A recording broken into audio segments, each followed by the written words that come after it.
hard work doesn't pay off. I don't want to disappoint you, but this is a lie we have been told forever. Today, we are talking about how to effectively climb the ladder, and hard work is not the solution. Our standout guest today, Yvonne Robinson-Jackson, is an executive career coach. She helps career professionals get hired, get promoted, and achieve their career transformation in record time, okay, with her ultimate career growth formula. She has helped thousands of ambitious mid to senior level career professionals in Canada and around the world get hired and earns multiple six figures salary through her coaching and mentoring. I told you today's topic is juicy, so I hope you are ready. So please help me welcome Yvonne. Hello, Yvonne. How are you doing? Hi, Darine.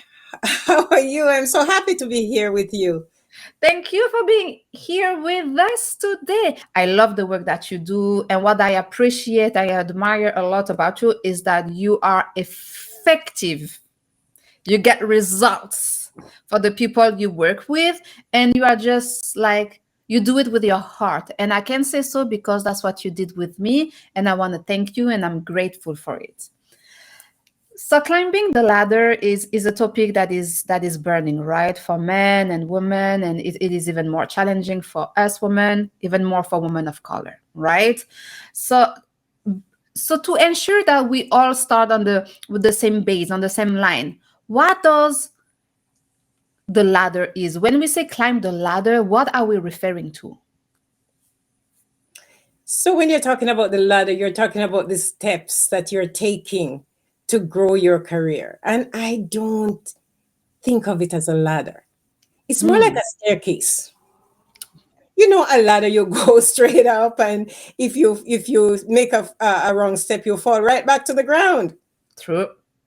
Okay, so when you think of a staircase, it's more like, you trip, you fall. You're not going to go way back down to the ground like a ladder, but you probably go to a next step and you go to the next step and you keep going, making small steps until you get where you want to go. Because some people think you have to take massive action to get anything done. But sometimes the small steps that you do consistently, you've got to be consistent. It's consistent small steps that is going to get many of us there, not the big massive action step.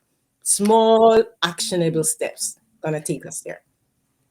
So you were a senior director. You built a 15-year career in the HR industry, and you were a senior director in one of the most reputable HR agencies in Canada. So how was your journey growing and advancing your career to becoming a senior director? Okay, so where do I start? Oh my goodness. I've career pivoted about 8 times. Wow. And that is the reason why I say to everybody, it doesn't matter. You can career pivot anytime, whether you're young, whether you're old. There are some people who are very nervous. I'm 40, I'm 50. Am I going to get there? I career pivoted at 50 into IT staffing, and I spent 15 years there. That means I had 15 more years before I retired. Wow. Not whether you're too young or you're too old, but what you need to do, you need to set goals. And that is the reason why my company is called Goal Inspired Career Coaching. Because what has happened there is that when I knew I was good, always knew I was going to start a business. But I had such a great career at Mindwire. The company is called Mindwire, guys. You guys can Google it. It is in Ottawa. It's run by great people, a lady called Amy McCarthy and Mark Bulldog. I hope they're here listening, because they are 2 of the great leaders, and they're not very popular because they're probably not on social media, but these people are very great leaders. They are inspiring leaders. They promote from within. And that gave me an opportunity when I started in IT recruiting. As a matter of fact, Amy McCarthy, my leader, my vice president, she hired me 15 years ago before I retired at 65. So I retired 15 years after. So when she hired me, I had no experience, zero, nilch, nada. So I how saw do you explain she hired you?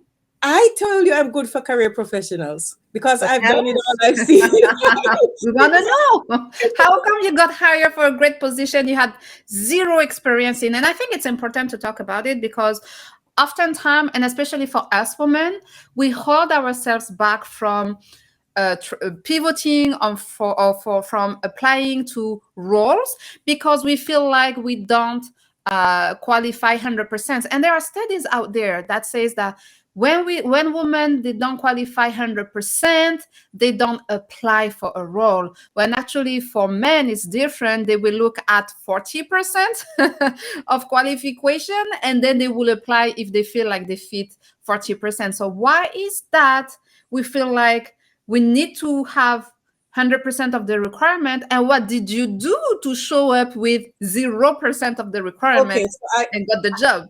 I got 0%. Okay, but I did not score zero. Okay, tell us. Called me in for an interview because guess what? My resume was in the company's what we call applicant tracking system. And the reason why I would like to say that is because people always talk about your resume is going to fall through, it's going to kick it out. No, I've used it for 15 years. So there's no bot kicking out your resume. And I'm so passionate about that because I've used an applicant tracking system for 15 years. So to tell my story there, I applied for a job within the company. And when they were looking for a technical recruiter, I had some technical background, a little bit of technical background, because when I came from Jamaica, I career pivoted to IT. Because when I came here, I was a professor at a university in Jamaica before I came here. You see that pivot? I mean, I came here, I went Wow. to Algonquin College and I studied IT and pivot straight to IT in 2000. So, things always change, guys. Things always change. IT was booming in 2000. It changed on me, Darine. It changed. That's when Nortel and all those companies went down. I had to pivot. I only had around 2, 3 years of experience. But anyway, I pivot. I got the job. So she called me for an interview. I said to her, I have never done this before, but I can work hard. I showed my passion. I showed my confidence because, as you can see, I learned from a little girl. I used to do elocution. I used to go on stage and recite little songs, sing little songs and stories. So I was not afraid to sit down before her and tell her I can work hard because I know I can work hard. So if you know what you can do, you know what you know, what you know. If you go show up to a job interview, I'm not sure I'm going to get it because I don't have the Mm-hmm. experience. I'm lacking in this and I'm lacking in that. They're not going to hire you Yep. because you're wearing your feelings on your sleeve. The energy that you're putting forward in that interview, the energy that I was putting forward to Amy was say, hire me because you have a problem to solve and I can solve it for you, even though I have never done it before. Because you know what I said to her? I used to manage companies and I hired people. No, this is two different things. This is not recruiting. Recruiting and managing and hiring people are different things. But I was able to transfer the knowledge. Talk about transferable skills. I was able to transfer my knowledge and my experience to this job. I was able in an interview to express my knowledge and experience. And I said to her, hire me. You I will will do see. a good job. You know what she told me? She saw in the first 3 months you might place about 2, 3 people because you're learning. Darine, in the first 2 weeks I placed 4. And it escalated from there. I can tell everybody on here how much I made. I was just $42,000. They were paying me for my basic. By the end of the year, I was at a 6-figure salary. By the end of the year. So Wow. That's what we want to you achieve. know, I'm So you teaching my daughter. I'm teaching my daughter the same thing. My daughter oh, is here escalating right now because I teach her what I knew. exactly. And I like what you're saying because and often say hard work doesn't pay off, but here is the nuance, and you mentioned that very clearly. Hard work alone doesn't pay off. If you keep your heads down and keep working hard in your corner, hoping that your work will speak for itself and then do the promotion for you so people see it, it won't work. And I love what you said. Say, hey, I told her I was willing to work hard, but you pitch yourself, you promoted yourself, you promoted your past experience, you were able to identify your transferable skills, and that's what you pushed forward, right? And that's what people need to know and to understand they need to do, right? Hard work alone doesn't pay off. You have to be able to put yourself in front of the right people, but also promote yourself and showcase confidence because people feel your vibes. That's another element that you mentioned here. You wear your emotions and people feel your emotions. So if you enter the room or the Zoom room now not wearing confidence, people will feel it, and the messages that they will send is say, there is something weird or fishy or something like this there. So, girl, I know you are coaching your daughter how to do it. And in the little time that we have spent together, you have made also a great impact on me. So I can't wait to share another success stories when I'm ready, when the time comes. But now back to you. What would you say was your biggest challenge? You had ambitions from day one, right? You know, you pivoted, but then you can pivot and still have ambition. You can do whatever you want one day and the other day, but still aim for the best, right? So what was the biggest challenge that you face while growing your career? Okay, the biggest challenge that I faced. Wow. That one is going to hit me now because I don't see anything that ever happened to me as a real challenge. Right? As an immigrant, when you're in Canada, what I learned is that the Canadian experience was different from the Jamaican experience. Yeah. And as you said that, no, I thought, because you didn't give me questions before, so I had to think a little bit. But I'm going to tell you something.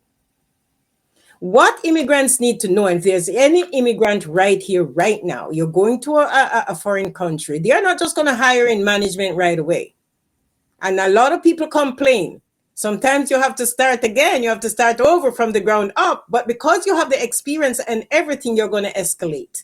I'm telling you, don't think that you're going to start at the top. No, or you're going to start where you were when you were in your... Listen, I was a lecturer. I had an MBA already when I came here. I already had that. But that's not it, because this is a different country. And people are saying, oh, they have to have Canadian experience. Maybe, because the culture is different. I had to learn a little bit of difference about the Canadian culture. Jamaicans tend to see things in black and white. That's how we grew up. We grew up with a different pain. We were enslaved. And that is why when you're working with people, you have to know your staff. You have to know everybody you're working with, because everybody has a different story. And because of the way you develop, the way you grew up, some of that come across when you're working with people. If I work with you, if I work with my friend, and I hope Robert Barry is listening to us, my friend Robert from the States, he's a Black person from the States, they have a different experience. So when I came here, I realized that there's some of things that I say that would come off negative. This is not Canada. You know Canada. If I learned, if you brush, the other day I brushed a guy a guy in the supermarket brushed me. And instead of him saying, excuse me, I'm sorry, I said, I'm sorry. I'm just saying that to say Canadians are very polite. Mm-hmm. They don't really see things in black and white. They see the gray. When I grew up, when I came here, we saw things in black and white, right? You're either big or you're small, you're either slim or you're fat, that kind of thing. That's how we saw things. It's a black or it's a white. Canadians are not like that. They're able to see the gray areas. So sometimes you can come off a little bit negative. You can appear a little bit negative. And I used to hear a couple of people say that a couple of times. And Dareen, you know what I did? I said to myself, if more than one persons are saying it, maybe I need to do a checkup from the neck up. Mm-hmm. I started thinking about that because I want to get into management. Nobody is going to make you manage anybody or giving you the opportunity if they think you don't have positive vibrations, as they would say in Jamaica, right? Bob Marley, positive vibrations, right? You have to send off the energy, positive vibrations, a team spirit, right? The energy to say that we can work together and collaborate. So when Mhm. I heard it a few times, I did my checkup from the neck up and I changed my behavior. A lot of times when you're having issues in an organization, if you hear one person say, well, maybe not so bad because maybe that person just don't like you. They probably just don't like how you walk or how you talk or how like how you dress. But if you hear more than one person saying it, start doing a checkup, do an internal analysis. I call it your personal SWOT analysis, but the strength and weakness part to say, is that a weakness? Is there something in my background that make me see things in black and white? And that's what I did. And I'm telling you, because you're a recruiter, you cannot afford when you see stuff happening and say, I can't find somebody for this because this opportunity is not great. I couldn't say that anymore. I had to see every opportunity as great. I had to inspire people because you cannot be a leader without inspiring the people around you to know that everything's going to be all right. Everything can be achieved if you put in some hard work. And I'm just going to go back a little bit when you said about hard work. People think you should not work hard. There's no entrepreneur, there's Mhm. nobody. Don't listen to those sayings. They're only memes on the internet. You have to work hard and you have to work smart. But how you're going to work smart is that you're going to put in the work and use the tools to make you work smarter, like Chat GPT. Everybody talking about that. Come on. We're all going to go here. Tool that can help you to save some time and work smarter. So that's what you have to do. Yeah, I have started using Chat GPT, and trust me, it is a life-changing experience because it is saving me a lot of time. So yes, work hard. Hard work is important, but if you don't leverage the tool to make it work for you in a smart way, then this is useless. Exactly. So now you're the CEO of God Inspire Career Coaching, right? What excites you the most about the work that you do? Okay. I'm helping people. Darren, I go on LinkedIn every day and I spend a lot of time on LinkedIn and I see the pain. When Hmm. somebody reaches out to me and asks me for help, I see the pain. The problem is I can't help everybody for free. And that You is have what a hurts business to my heart run. sometimes. Listen, you And, have a business and to the run. other thing too is when people have a little skin in the game, they will take action and they will respect it more. But I put out a lot of free content out there on LinkedIn. If you look at my newsletters that I put out on LinkedIn, when I put that on LinkedIn every day, I say LinkedIn should be thanking me because when I'm done, the 2 nights ago I put one out and it took me I finished at 12 o'clock at night. Wow. I was writing that newsletter because I wanted it to be impactful. My newsletters are like blueprints. You can study them alone and up level your career game. So, When I put a video on YouTube, Goal Inspired Career Coaching, it's a blueprint. When I give you something from my website, goalinspiredcareercoaching.com, right now I have a resume framework because I don't talk about templates. Templates are nothing. Nobody give you a template. It's not good for you because you're just copy pasting, copy pasting. I give you a framework with ideas and the blueprint, the step by step way to do things. Because guess what? I told you I was a teacher. And everything I do it like teaching. That's why I don't do resume writing. I don't offer resume writing because when you write a resume for somebody, I believe in customization. But so I teach them how to do it because of my background as a teacher. And also, when anybody work with me, I don't leave them until they get their transformation because I'm not going on LinkedIn. And after somebody pays me their money, I go on LinkedIn and you still don't have a job. So what I do, I work with them until they get their transformation. And you might ask, so Yvonne, how can you afford to do that? Because I get results, irresistible offer. If I'm working with you for 3 months and you don't find a job, something is wrong. If you are looking for a job for a year or 6 months and you can't find a job, something is wrong with what you are doing. It should not take you so long. Even if your career pivoting at 180, new career, new industry, it shouldn't take you so long. So what it is the most common mistake that you see people doing that prevents them from reaching their career goal? Okay, so for reaching their career goals, one of the most, there are a lot of things that they're doing. So one of them is that they don't have a goal, they don't have a plan, they just, they're just winging it.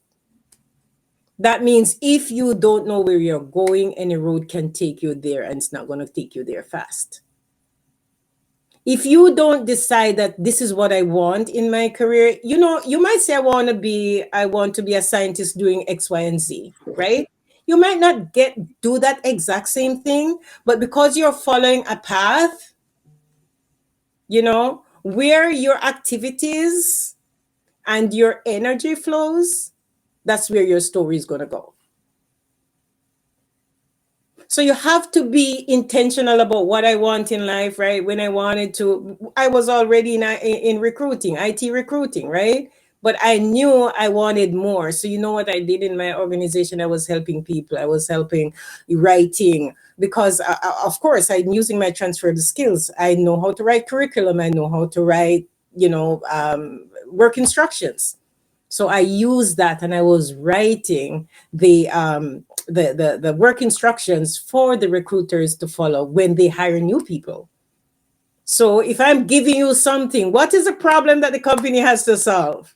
If you are giving the company the answer to solve the problem, they're not going to fire you. They're going to pay you more. They're going to promote you. They're going to find a job for you because every company has a problem to solve.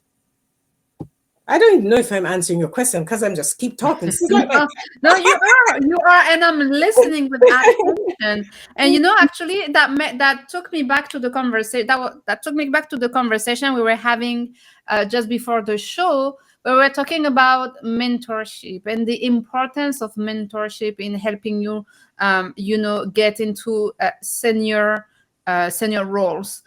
And what we were discussing about Yvonne and I is that we didn't know as immigrants when we moved to Canada. I moved to Canada 10 years ago. Yvonne moved to Canada 20 years ago.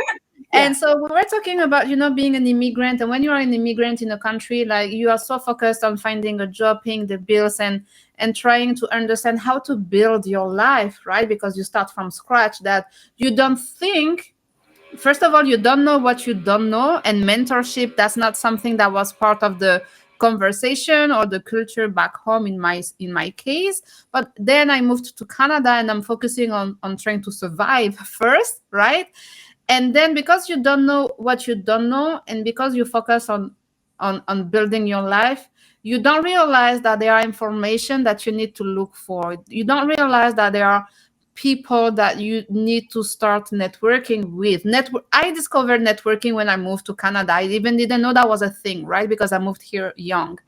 So how do you see the role of mentorship with people who want to get into senior leadership roles? Because I feel when we talk about mentorship, we think more about youngster, when they want to get started, they need a mentor. But I do believe mentorship is powerful all along your career. So what's your insight on this? Absolutely. And before I even talk about mentorship, I'm just going to list, because today we're talking about winning strategies for executive career advancement, right? Mm-hmm. And I only mentioned goal setting. That was just number one, right? And I'm glad we talk about networking. So let me just run through 10 of them, and maybe one day in the future we can talk about some more. So guys, get your pen and paper because I'm a teacher, okay? So we talked about goal setting. Networking and relationship building, I had as number 2. And I'm so happy that you touched on it. And I'm going to come back around it. I'm just going to list because we're not going to talk about them in detail today. I'm going to stop at networking and relationship building. Collaboration and teamwork over competition, right? That's one. Effective communication skills, that is so very important Emotional intelligence. One day you and I are going to have to talk about emotional intelligence, because that is why certain companies are not run properly, because the people themselves leading the company they do not have the emotional intelligence to lead anybody, because you have to have it first before you can lead people, right? Yeah. Resilience. A lot of immigrants are very resilient. I grew up poor, okay? I grew up on a farm with about 9 kids. And the saying says, if you are born poor, it's your fault. But if you die poor, it's not you. If you're born poor, it's not your fault. But if you die poor, it's your fault. There's so many opportunities out there. Okay? So resilience, personal branding. I know that's a big part of you, but that is so important. And time management, continuous learning, and mentorship. So let us reverse engineer this and get back to networking and relationship building. You and I knew nothing about that. You and I were grown, maybe we grew up in a place where they say children must be seen and not heard. True. Did you hear that? I Mm-hmm. heard that a lot. A lot.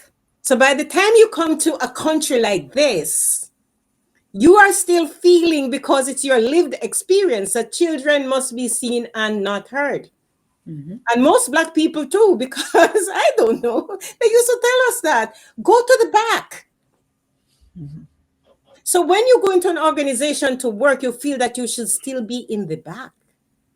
You True. still think that you should, because guess what? It's something that it's within you. It's an experience. It's something that you have to unlearn, and nobody helps you to unlearn it.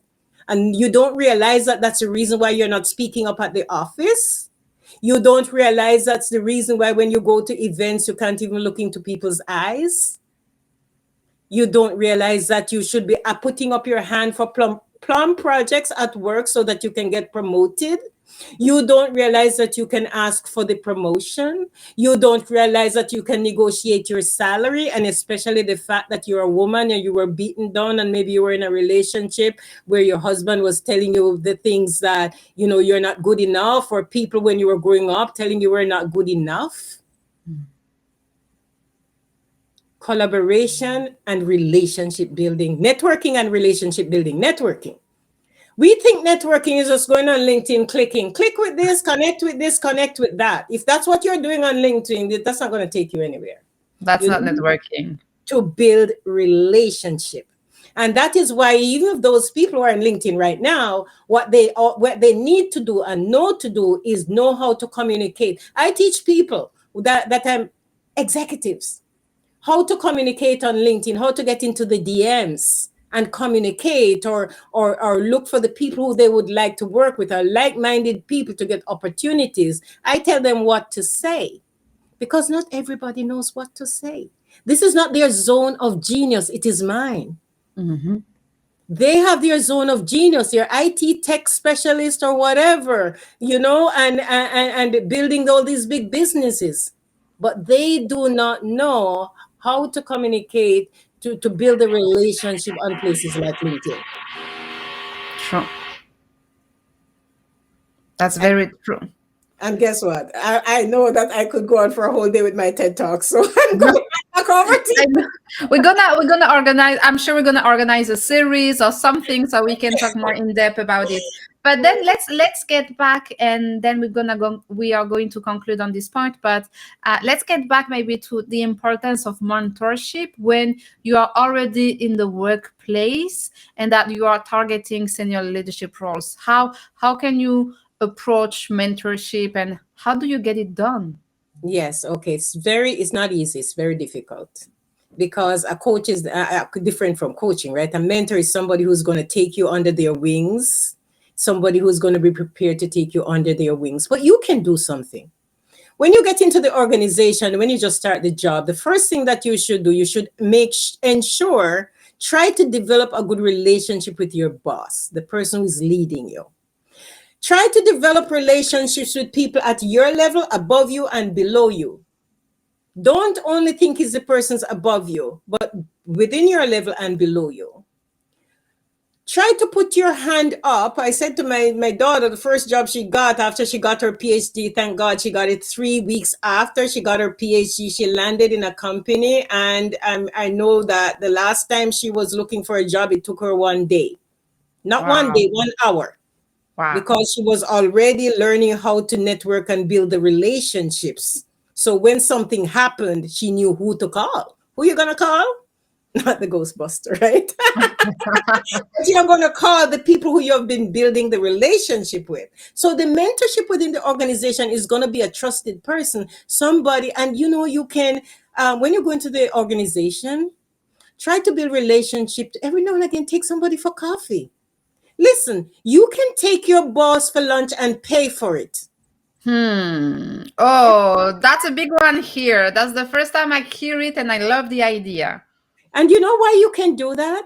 You can take the vice president for lunch and pay for it. And you offer to pay for it, and they're going to say, "Oh, I'm paying for it because I'm going to pay for it on my company card." Of And the course. reason why you want to do that, listen, it is going to be, can you imagine sitting down with your VP or somebody just to have a conversation? It's like learning. You could not pay for that. And that is why when you pay $100 for the lunch, it's almost like getting $2,000 off mentorship. They're going to learn about you. Yeah. People like to do business with people they know, like, and trust. And if you're a little 100%. nobody in the organization and not talking to anybody and not doing this kind of business, they don't get the opportunity to know, like, and trust you. They don't get the opportunity to know how you grow up. They don't get the opportunity to know little things about you that you would like them to know that can enhance your career for you to be the best in your career and where you want to go. Amen. That was powerful. That was very powerful.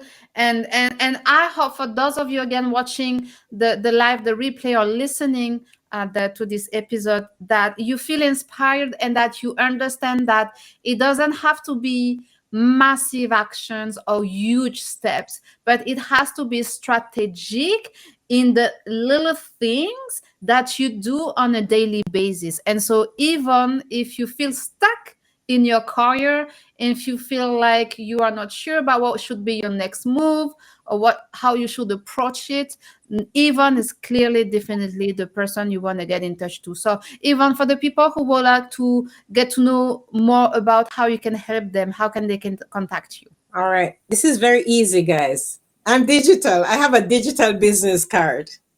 If you put in your browser meetcoachyvonne.com, it will take you to my digital business card, and on the card is all my social spaces and places.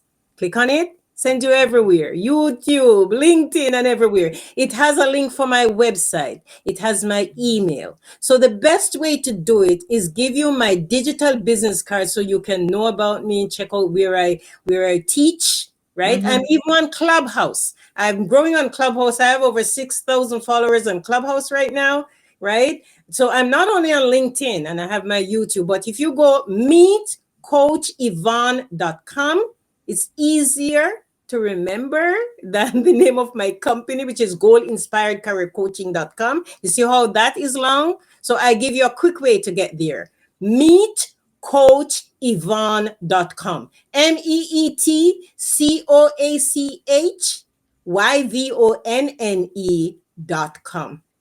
Thank you, Ivan. And actually, I'm going to ask the team, the standout team, to put the comment, to put the link in the comment, meetcoachyvonne.com. So for for the people interested, you will just have to click on the link.